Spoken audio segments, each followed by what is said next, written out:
accept, where them hands, where them holes, where them throws, you know what I'm saying? Now, the title of this video is 4 Reasons Why You Should Never Teach the Martial Arts for Free.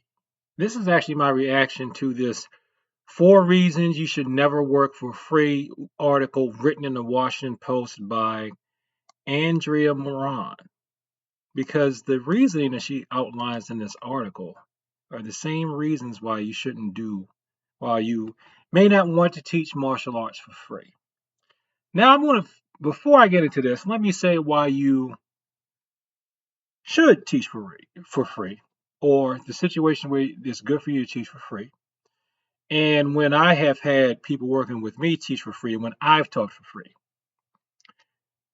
when it's a requirement for black belt and they have a teaching requirement, and you're at the brown belt or lower degree black belt levels, teaching actually helps you learn the skill. Plus, it's your turn to give back. Plus, if you look at it, you're training to be an instructor.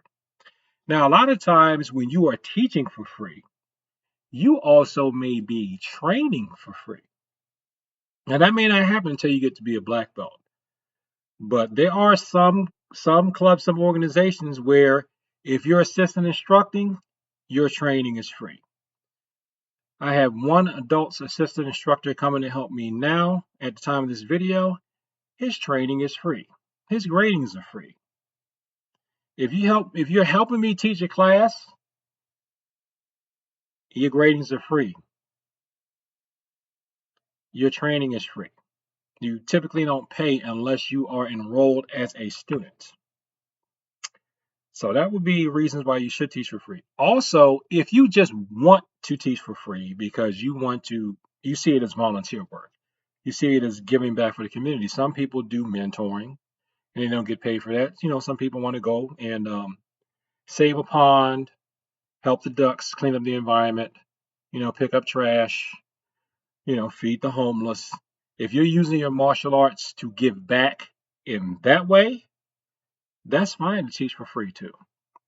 And if you're exchanging techniques, if I'm exchanging empty hand techniques for weapons techniques or any type of exchange, those are good reasons to teach for free. Now, let's go over 4 reasons you should never work for free, you should never teach for free. And these are valid. And let me say this too. Since I'm also may not be very active, but I'm also a creative musical artist. These are reasons why you shouldn't perform for free, why you shouldn't play an instrument for free, why you shouldn't rap for free. And I have committed these sins myself. When I was doing jazz, I've done that for free for the experience. And sometimes when I was rapping, I've done that for free too. So I've committed all these sins myself. And I was told this long before this article was written, but this is true. So let's get to the meat of it. 4 reasons why you should never work for free. When just starting out, especially in a more creative field, you may be tempted to give away certain services or products in order to get a name for yourself or to get your exposure. Yes, that's what people tell you. But these are the reasons why you shouldn't do it. Number 1, prevents you from looking for work that actually pays. Number 2, decreases the value of your time and that of your competitors. Number 3, makes the chances of ever getting paid very slim. I don't quite agree with that, but it does decrease your chances of getting paid because people see you as that free person. And number 4, blurs the boundaries. So since this is a short article, let's go on here. Now, Andrea Moran says, think about all the time it takes you to create a product, provide a service for no compensation. 1 hour, 5 hours a day. Now consider that all of that time could have been spent searching for a job that would actually pay you to do what you just did for free. Hallelujah. Now, if you want to use your free experience to bolster your experience for something paid, granted, because that's what I ended up doing. That's how I ended up flipping what I'm doing part-time from free to fee. Because I could vouch for, I volunteered here, I volunteered there, I helped this person, I helped that person. And they could go back and call those references, and that helped me flip from free to fee. The phrase time is money has become a cliche for a reason. It's true, at least when it comes to a job. You can't find paid work if you're spending significant chunks of time creating quality products for free. Remember that your time is worth something, And by giving it away instead of using it to find a paying gig, you're only cheating yourself. And let me add to that too, because I'm actually technically breaking that rule by doing YouTube videos. But I use these YouTube videos as advertisements for what I do and for networking.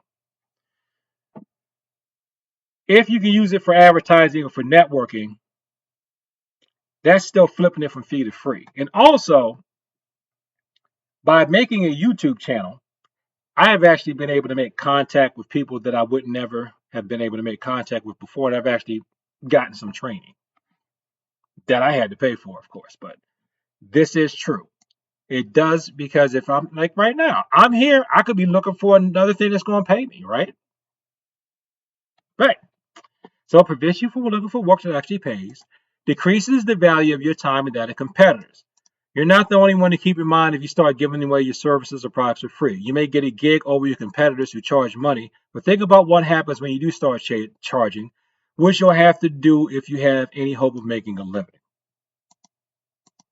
Chances are good that your clients will simply move on to the next person who's willing to provide free work. Yep, that creates a nearly endless supply of free labor, essentially plummeting the value of whatever skills you possess. The only way to prevent that from happening is to know your worth and charge accordingly. Yeah, that's true. And especially with martial arts, after a while, people will start saying that, oh, yeah, you that free guy. There's a certain type of organization that loves to not pay martial artists. I'm not going to say who they are, but there's a particular, I will say there's a particular type of organization that's not supposed to be for profit, that is supposed to help you spiritually, and they love to try to get you to come in and teach for free. Now, I didn't say any names, I didn't say any types, I didn't name it, but they know who they are. I'm dropping hits though. They like to name and claim you to come in there and teach for free, and then act like it's something wrong with you if you don't want to teach for free. It work a little bit because they'll get you with guilt because their organization serves the community, and you may feel like, well, this martial arts thing I have is so special, right? So I should share it. No. Mm-mm. After a while, if you want to start charging, there's nothing wrong with that. There's nothing wrong with that. Especially these days on the internet, there is so much stuff that people can pick up things for free. That if they really want it, they can find it. But you don't have to be Mr. Free Person. And keep in mind, a lot of people want you to come in there for next to little or nothing, so they can save a buck at your expense. So, like I said, unless you see it as you are giving, unless you see that as a gift, and if you really want to do this stuff full time, don't do that. And see, this is not my primary living at the time of this video. That's the only reason why, honestly, I could afford to do it. Number 3, makes the chances of ever getting paid very slim. A client may swear up and down that after a certain project or 2 or 3, they will begin paying you for your work. And while a handful of businesses may stay true to their word and start hiring you on a paid basis after an unpaid trial, the uncomfortable truth is that they may not. If they got away with not paying you at the beginning, they will likely come to the conclusion they can get away without paying you ever. Yes. And that ultimately leads to you having to work for free, only to be dropped. It's a painful experience and one that's better avoided early entirely by charging what you're worth. And this is something I learned too, because I had a rate at one point, and I told people what the rate was at one point, right? So it didn't get me to drop from paid to nothing. But I dropped my rate because I believed in the program. And then I never really ended up getting my rate back. And you know whose fault that is? Mine. Am I mad at them people? No. Would I ever work with the people that did that again? I might, just might. We just gonna have to, hey, you got to pay whatever I'm going to be charging. You got to pay the rate. And if they don't, then I don't show up. And there is nothing wrong with that. Blurs the boundaries. Number 4. When you're working for free, it's tempting to be overwhelmed with extra responsibilities. After all, paid work often includes a detailed scope for exactly what services are being rendered. It breaks down the time spent, the materials used, and any other miscellaneous expenses that crop up during the making of the product or rendering of the service. But when you work for free, there's no detailed estimate, and clients are more likely to add on extras you didn't anticipate and might not be equipped to refuse. The truth is, there are many ways to unknowingly sabotage yourself at work. But putting in the time and effort to create a product for someone who is not compensating you in any form is perhaps the biggest blunder of them all. Remembering your worth is a difficult but vital part of being successful, regardless of the industry. And here's something else, too, that I have been told in the past.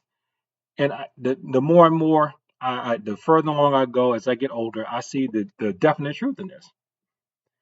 Is a lot of people just don't value what they don't pay for. A lot of people don't value something that they don't pay for. A lot of people don't value something if they don't pay a lot of money for it. They assume if you charge more money for whatever it is that you're providing, they automatically assume it's better, and it doesn't necessarily have to be better. More expensive is not necessarily better. Better is better. Let me repeat that. More expensive is not necessarily better. Better is better. Now, typically, usually, yeah. Usually, the more you pay for something, the better it is. That's not a guarantee. There are little hidden gems, like I would say myself with martial arts instruction, that may not cost that much, but you really are getting a whole lot. And I mean a whole lot for your money. Now, a downside of that is, well, it's not really a downside because, I mean, hey, it's not their fault. I had wanted to reach people. That's why I wanted to do something in a way, and that's why I like teaching the community centers because they're not that expensive, right? So I figure, people that may not have a lot of money to spend will come in there.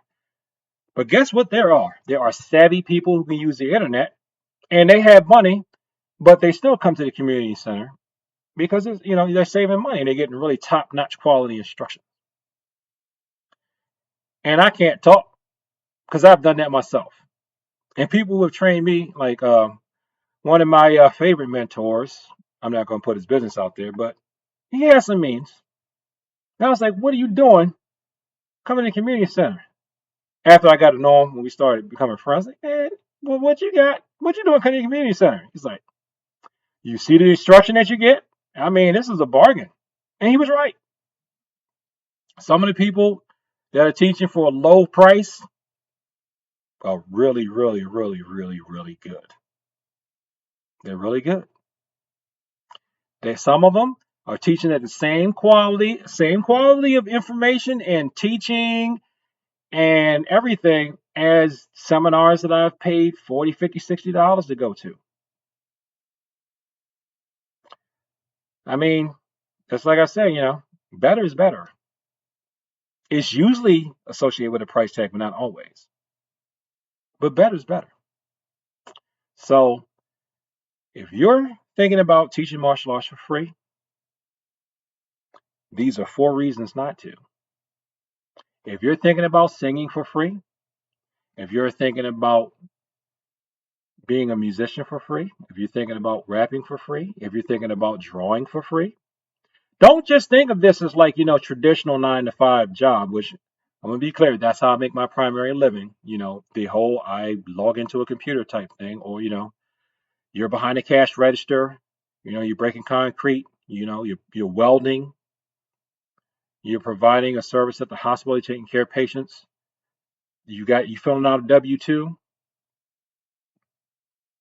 Those aren't the only ways to make money. If you want to make money from your creative pursuits, after a while, once you know you got your skills down and you want to charge, don't feel bad about charging. Don't feel bad about charging.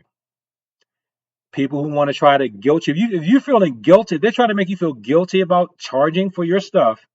They are trying to manipulate you so they can get it for free.